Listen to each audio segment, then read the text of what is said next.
his second term, we've accelerated that. 32 NATO countries committed to spending 5% of their GDP on defense, on actually investing in the NATO alliance. So I hope with all the ink spilled, all of your outlets find the time to properly recognize this historic change in continental security that other presidents tried to do, other presidents talked about. President Trump accomplished it. It's a huge deal. You see, we're here this morning because in hunting for scandals all the time, in trying to find wedges and spin stories, this press corps and the press corps miss historic moments. You miss historic moments like 5% at NATO, which when you hear, I was in the closed-door briefing. I wish there could have been cameras in there. When you heard the prime ministers and presidents of other countries, to a man and to a woman, looking at President Trump and saying, this never could have happened, never would have happened. It seemed impossible 5 years ago, 2 years ago, 8 years ago. But here we are because of your leadership. If you asked them the question, I bet they'd say the same thing. But searching for scandals, you miss historic moments, like recruiting at the Pentagon. Historic levels in the Army, the Air Force, and the Navy. Yeah, maybe there'll be a little mention here or there, but because it was under President Trump's leadership, because Americans are responding to him as commander-in-chief, the press corps doesn't want to write about it. Or bring us to the topic of the moment, the highly successful strikes in Iran. Let me read the bottom line here. President Trump directed the most complex and secretive military operation in history, and it was a resounding success, resulting in a ceasefire agreement and the end of the 12-day war. There's been a lot of discussion about what happened and what didn't happen. Step back for a second. Because of decisive military action, President Trump created the conditions to end the war, decimating, choose your word, obliterating, destroying Iran's nuclear capabilities. I want to read some of the assessments that have been provided, because whether it's fake news, CNN, MSNBC, or the New York Times, there's been fawning coverage of a preliminary assessment. I've had a chance to read it. Every outlet has breathlessly reported on a preliminary assessment from DIA. I'm looking at it right now. Again, it was preliminary, a day and a half after the actual strike, when it admits itself in writing that it requires weeks to accumulate the necessary data to make such an assessment. It's preliminary. It points out that it's not been coordinated with the intelligence community at all. There's low confidence in this particular report. It says in the report there are gaps in the information. It says in the report multiple linchpin assumptions are what this assessment, a linchpin assumption, you know what that is? That means your entire premise is predicated on a linchpin. If you're wrong, everything else is wrong. And yet, still, this report acknowledges it's likely severe damage. Again, this is preliminary, but leaked because someone had an agenda to try to muddy the waters and make it look like this historic strike wasn't successful. I'm going to get to the chairman in a moment because he's going to lay out the particulars for you based on his professional military experience. But here's what other folks are saying. The DIA that put that report out says this is a preliminary low-confidence report and will continue to be refined as additional intelligence becomes available. How about the Israeli Atomic Energy Commission? The devastating U.S. strikes on Fordow destroyed the site's critical infrastructure and rendered the enrichment facility inoperable. Have any of these quotes made their way into the New York Times or the Washington Post? MSNBC? CNN? Any of these quotes? How about this one? This is a new one from the UN, the United Nations. No friend of the United States, or certainly Israel often. Here's the head of the UN Atomic Energy Agency this morning, Rafael Grossi. U.S. and Israeli strikes caused enormous damage to Iran's nuclear sites. Don't take my word for it. How about the IDF's chief of staff? I can say here that the assessment is that we significantly damaged the nuclear program, setting it back by years. I repeat, years. The Iranian foreign minister, the spokesman, our nuclear installations have been badly damaged, that's for sure. I'm sure that's an understatement. John Radcliffe, the director of the CIA, putting out a statement just last night. CIA can confirm that a body of credible intelligence indicates Iran's nuclear program has been severely damaged by recent targeted strikes. This includes new intelligence from a historically reliable, very different than preliminary assessment with low confidence. He's saying historically reliable and accurate source and method that several key Iranian nuclear facilities were destroyed and would have to be rebuilt over the course of years. CIA continues to collect additional reliably sourced information to keep appropriate decision makers fully informed. How about DNI Tulsi Gabbard yesterday? She writes, and I quote, "New intelligence confirms what POTUS has stated numerous times. Iran's nuclear facilities have been destroyed." Institute for Science and International Security President David Albright, overall, Israel and U.S. attacks have effectively destroyed Iran's centrifuge enrichment program. Time and time again, I can go down the list. Those that understand, those that see, those that do proper assessments recognize that what the United States military did was historic. And again, before I pass it to the chairman, because you, and I mean specifically you, the press, specifically you, the press corps, because you cheer against Trump so hard, it's like in your DNA and in your blood to cheer against Trump, because you want him not to be successful so bad, you have to cheer against the efficacy of these strikes. You have to hope maybe they weren't effective. Maybe the way the Trump administration has represented them isn't true. So let's take half-truths, spun information, leaked information, and then spin it in every way we can to try to cause doubt and manipulate the public mind over whether or not our brave pilots were successful. How many stories have been written about how hard it is to, fly a plane for 36 hours? Has MSNBC done that story? Has Fox? Have we done the story how hard that is? Have we done it 2 or 3 times so that American people understand? How about how difficult it is to shoot a drone from an F-15 or 16 or F-22 or F-35? Or what it's like to man a Patriot battery? Or how hard it is to refuel midair? Giving the American people an understanding of how complex and sophisticated this mission really was. There are so many aspects of what our brave men and women did that because of the hatred of this press corps are undermined because your people are trying to leak and spin that it wasn't successful. It's irresponsible. And folks in this room are privy to that information because of the proximity here in the Pentagon. It's an important responsibility. And time and time again, classified information is leaked or peddled for political purposes to try to make the president look bad. And what's really happening is you're undermining the success of incredible B-2 pilots and incredible F-35 pilots and incredible refuelers and incredible air defenders who accomplished their mission, set back a nuclear program in ways that other presidents would have dreamed. How about we celebrate that? How about we talk about how special America is, that only we have these capabilities? I think it's too much to ask, unfortunately, for the fake news. So we're used to that. But we also have an opportunity to stand at the podium and read the truth of what's really happening. And the reality is you want to call it destroyed, you want to call it defeated, you want to call it obliterated, choose your word. This was an historically successful attack, and we should celebrate it as Americans. And it gives us a chance to have peace, chance to have a deal, and an opportunity to prevent a nuclear Iran, which is something President Trump talked about for 20 years, and no other presidents had the courage to actually do.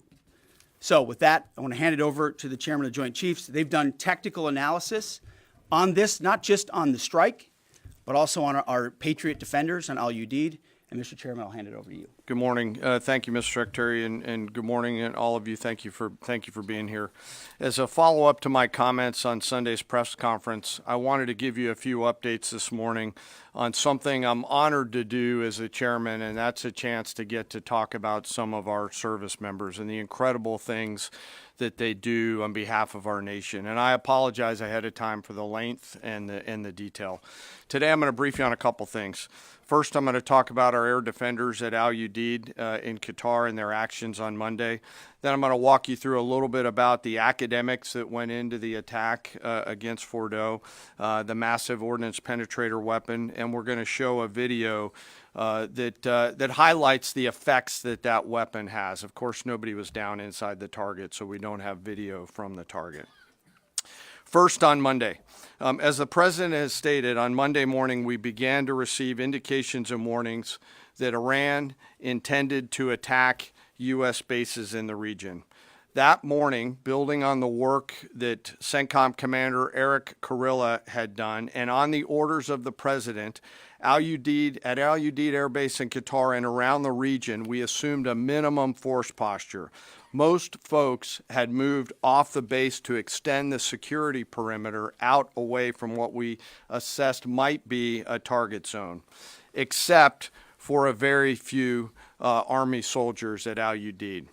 At that point, only 2 Patriot batteries remained on base, roughly 44 American soldiers responsible for defending the entire base, to include CENTCOM's forward headquarters in the Middle East, an entire air base, and all the U.S. forces there. The oldest soldier was a 28-year-old captain. The youngest was a 21-year-old private who'd been in the military for less than 2 years. So let's put ourselves out there for a second. Imagine you're that young first lieutenant, you're 25 or 26 years old, and you've been assigned as the tactical director inside the command and control element. You, at that age, are the sole person responsible to defend this base. Listening next to you is your early warning operator whose job is to notify you of imminent attack. There's 5 people inside a vehicle and 5 people outside of a vehicle around these, a total of, as I said, 44. By the way, you've sat in the Middle East for years, deployed over and over again, extended multiple times, always being prepared, but unsure of when that particular day will come that you must execute your mission and not fail at doing it. In this case, these Patriot crews were deployed from Korea and Japan as part of our U.S. forces there to ensure that we had the most capable missiles in the CENTCOM area of responsibility. As the day continues, you start to hear more and more chatter in the information space about a pending attack.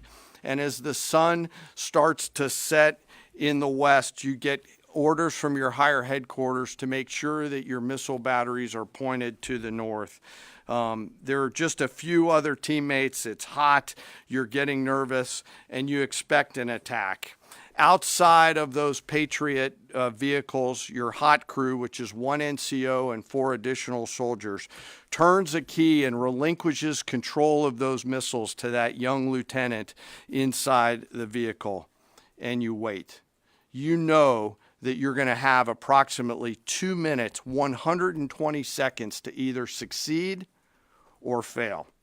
And then at approximately 12:30 p.m. on Monday, that's 7:30 p.m. in Qatar, as the sun sets in the west, Iran attacks. As the targets were detected, round after round of Patriot missiles are ejected from their canisters by an initial launch charge. Then the main solid rocket motor ignites. You can feel this in your body if you've ever been around a Patriot taking a shot. And round after round goes out and guides against those missiles coming inbound. We believe that this is the largest single Patriot engagement in U.S. military history. And we were joined in this engagement by the Qatari Patriot crews. I'm not going to tell you how many rounds were shot, but it was a bunch because of classified purposes. And we're aware that there's reports of something getting through. What we do know is there was a lot of metal flying around.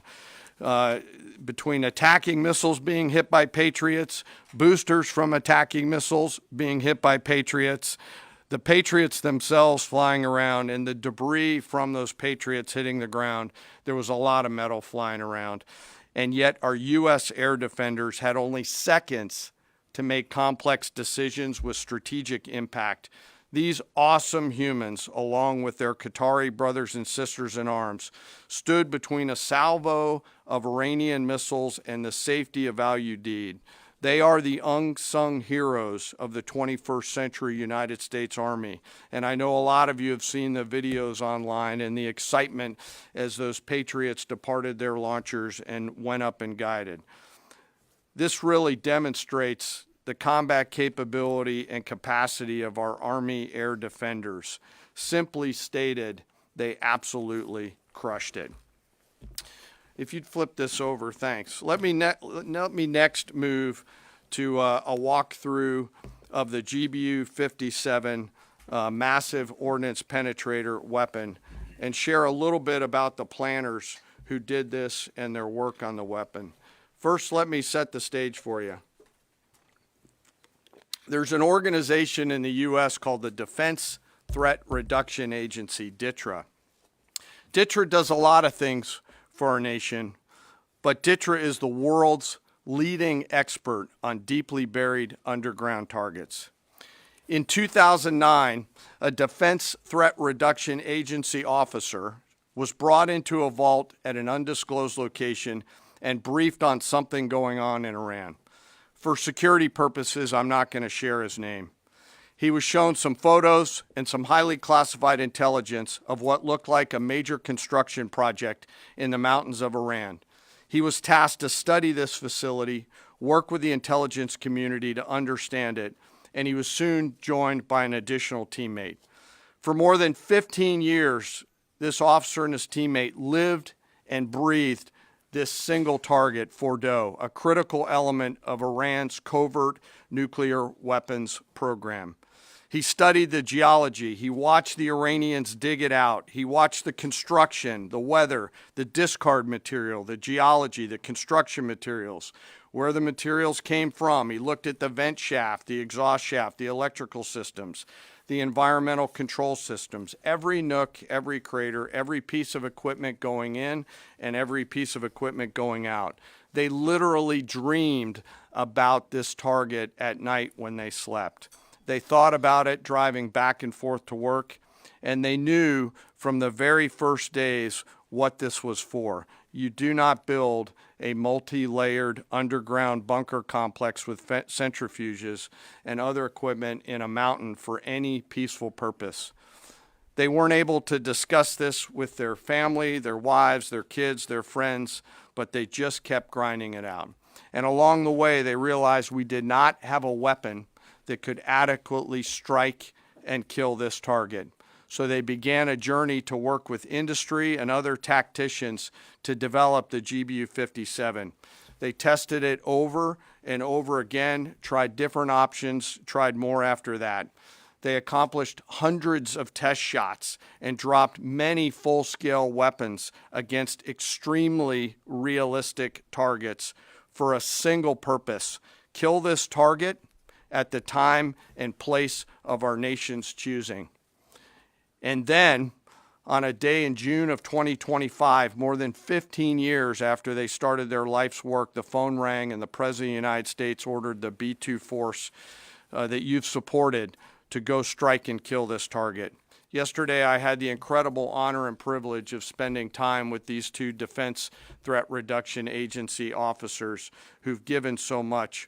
One of them said, quote, "I can't even get my head around this. My heart is so filled with the pride of being a part of this team. I am so honored to be a part of this." To you both, thank you, and thank you to your families.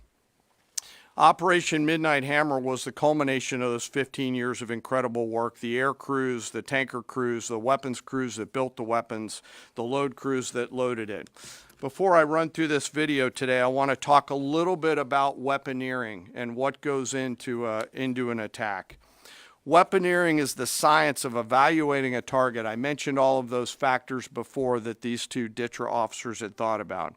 Ultimately, weaponeering is determining the right weapon and fuse combination to achieve the desired effects and maximum destruction against a target.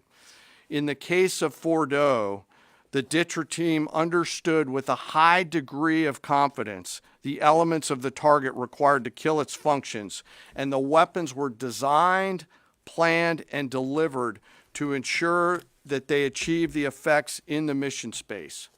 By the way, in the beginning of its development, we had so many PhDs working on the MOP program, doing modeling and simulation, that we were quietly and in a secret way the biggest users of supercomputer hours within the United States of America.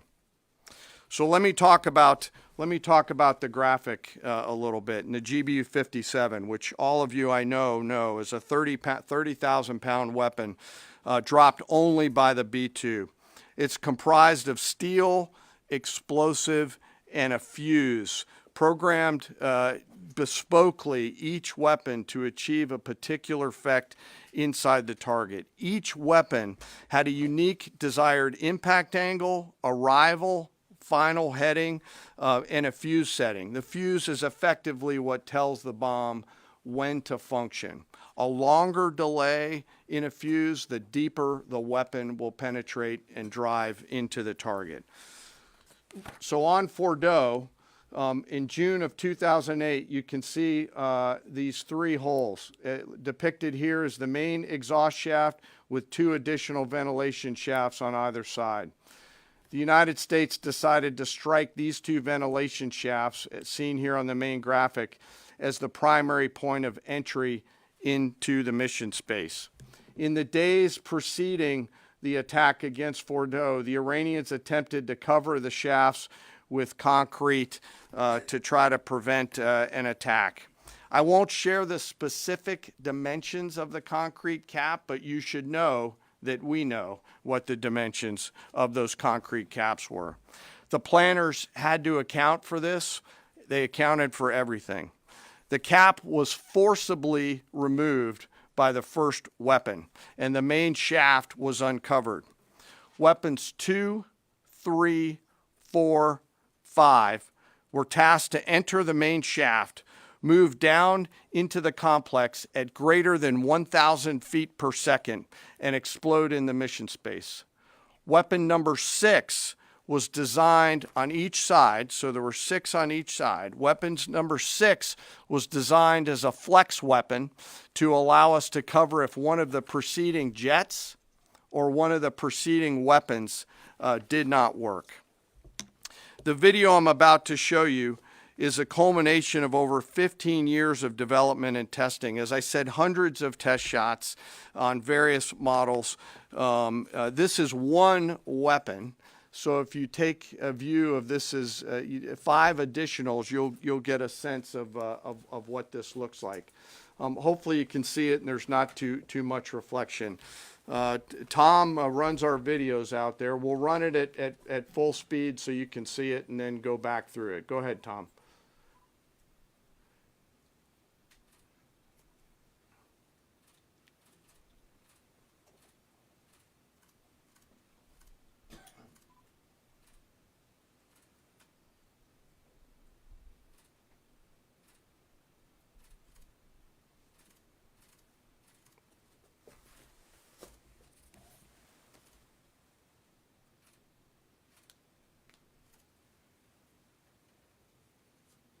Keep it going for a minute. You'll see inside the mission space.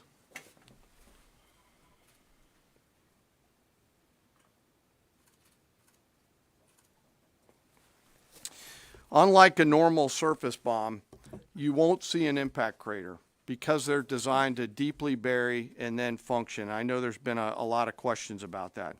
All 6 weapons at each vent at Fordo went exactly where they were intended to go. A bomb has 3 effects that causes damage: blast, fragmentation, and overpressure. In this case, the primary kill mechanism in the mission space was a mix of overpressure and blast ripping through the open tunnels and destroying critical hardware. The majority of the damage we assessed based on our extensive modeling was a blast layer combined with the impulse extending from the shock. Imagine what this looks like 6 times over.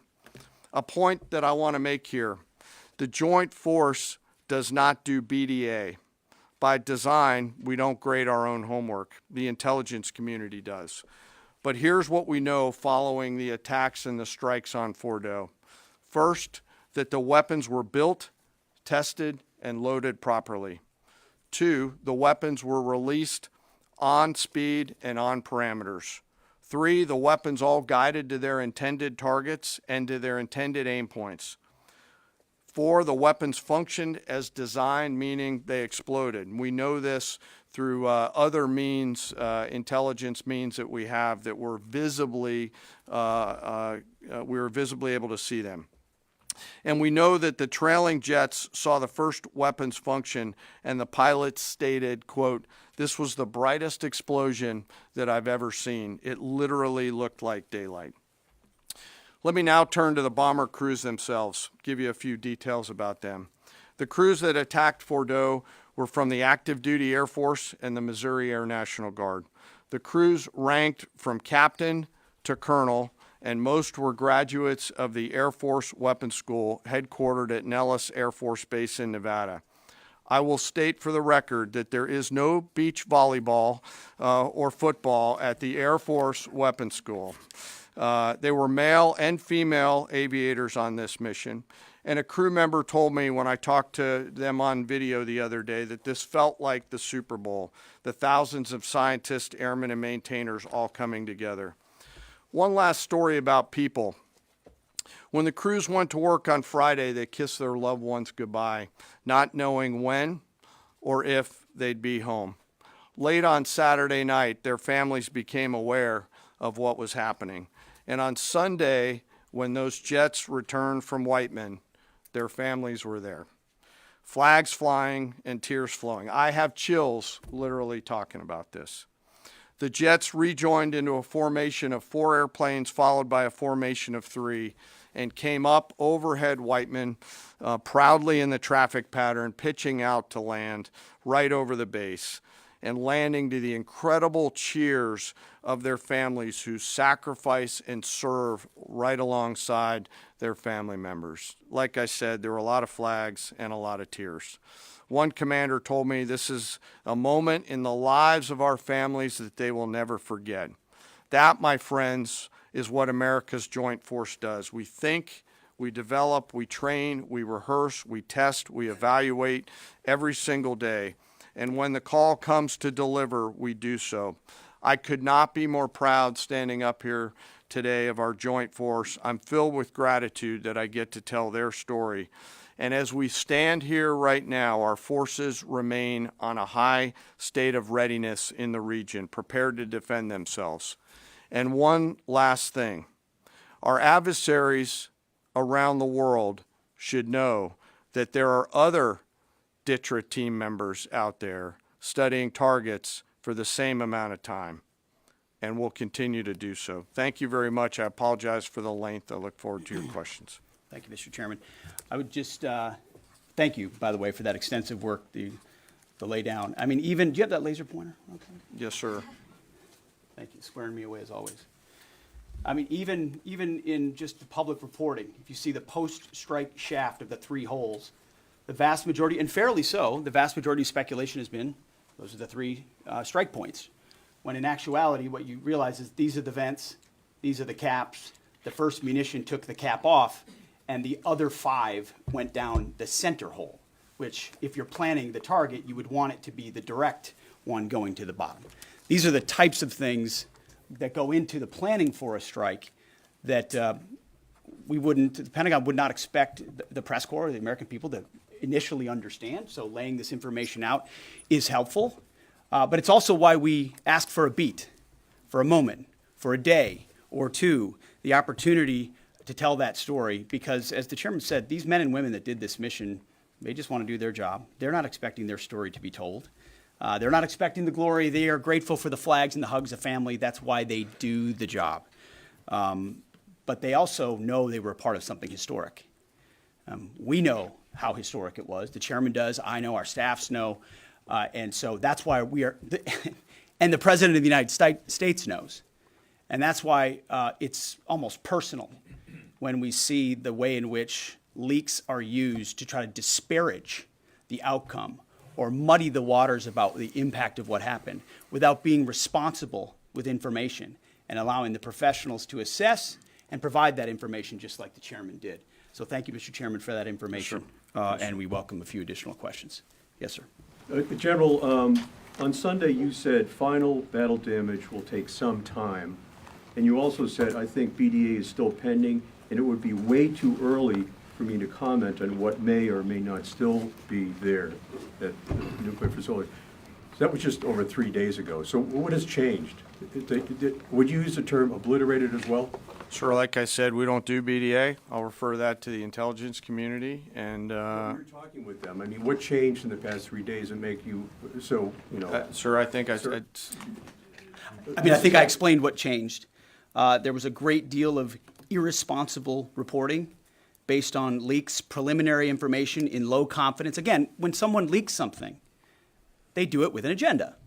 And when you leak a portion of an intelligence assessment, but just a little portion that makes it seem like maybe the strike wasn't effective, then you start a news cycle, whether it's the Washington Post or Fox News or CNN or MSNBC, you start a news cycle that starts to call into question the ethics. No, that's why.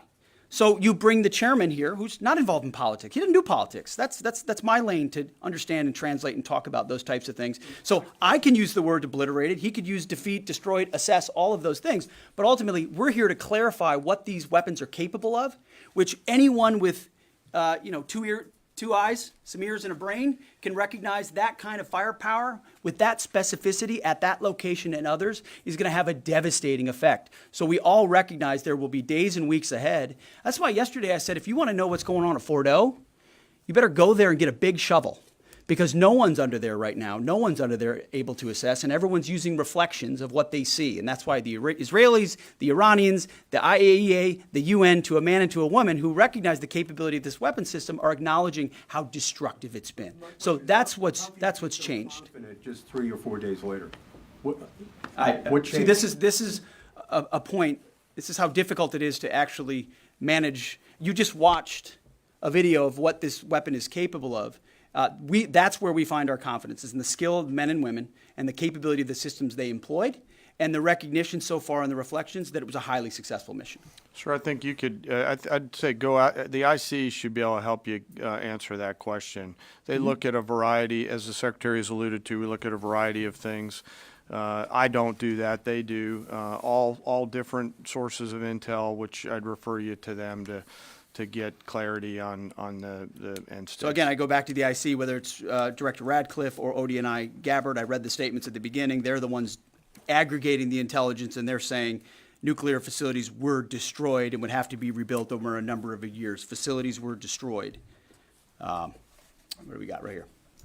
Sir, you cited a body of credible intelligence to suggest the damage at Fort O and other places. What is that referring to, and when can we see it? I was reading from the CIA director's statement, which came out last night.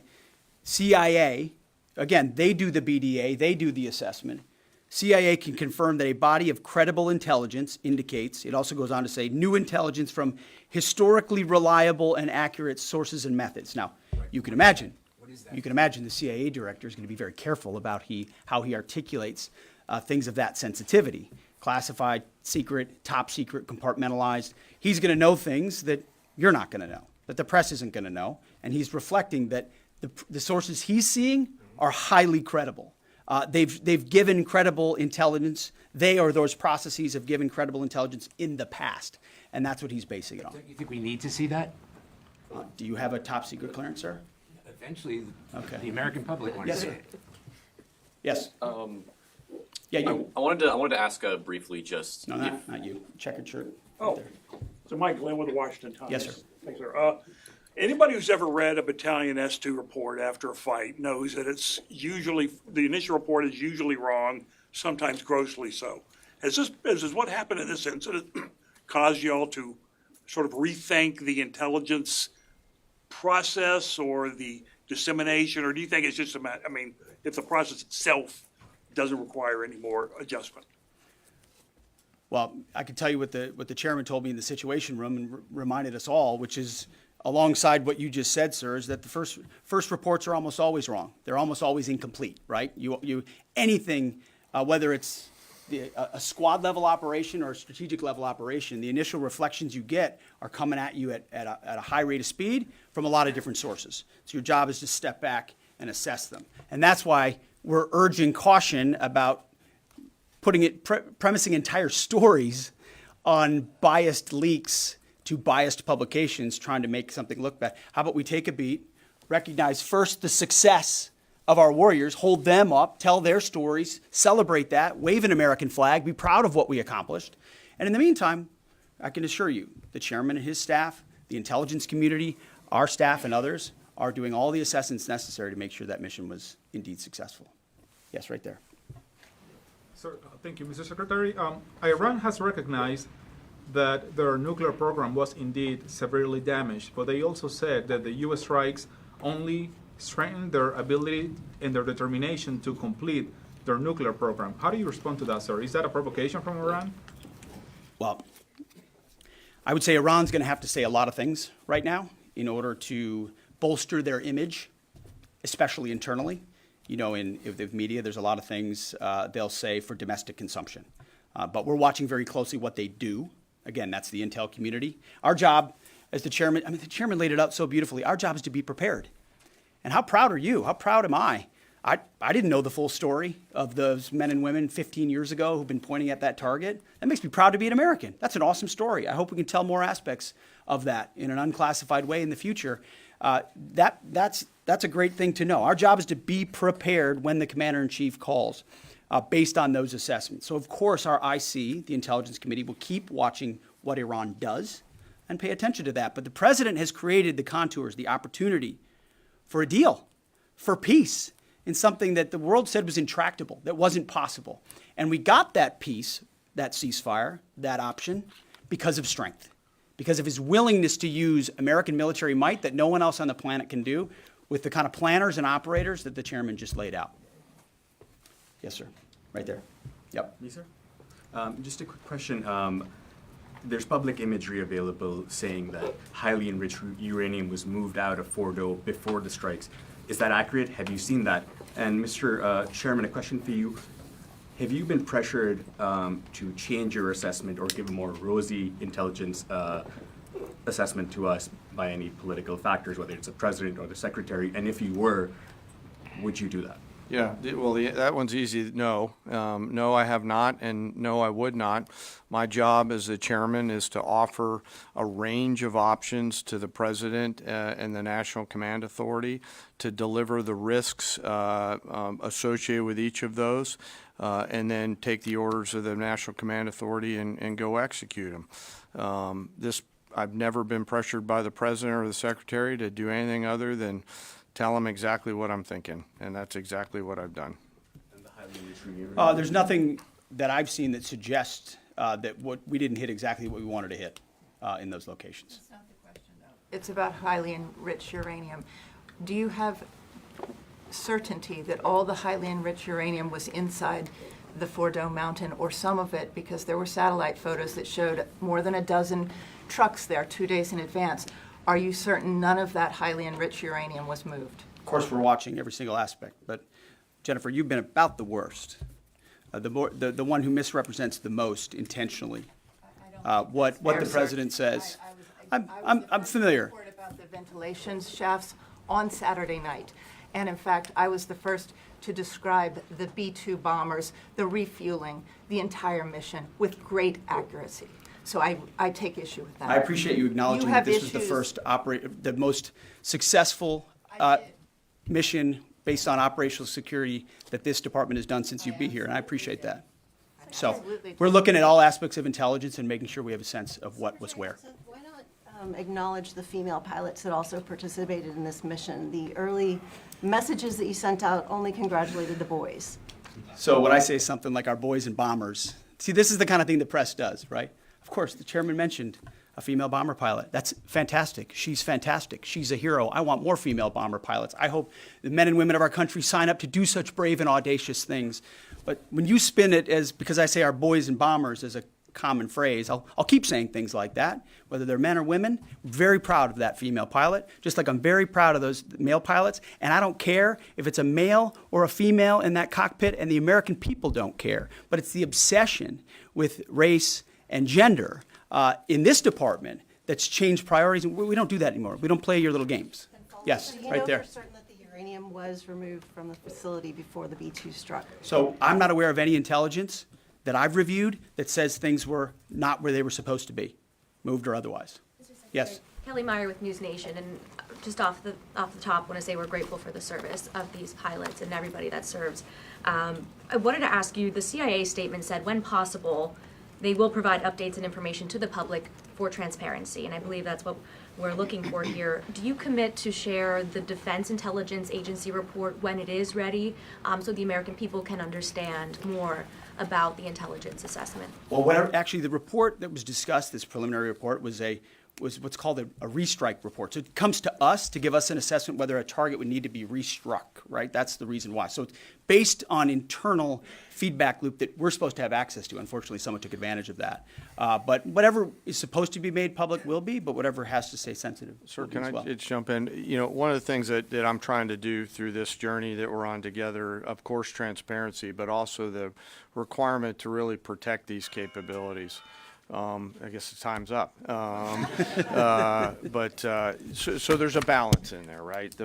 We do need to preserve options should the nation and the joint force be tasked to go do something again. So I'm confident we'll find the middle ground, but there are some things that if asked, I'd want to not release related to. So we're going to leave it right there. I want to thank the heroism of our men and women in the military. What they accomplished is truly historic, setting back the Iranian nuclear program untold number of years. It was a devastating attack. We appreciate you covering it. Thank you very much, Mr. Chairman. Thank you. Talk a little bit more about the role, sir. You can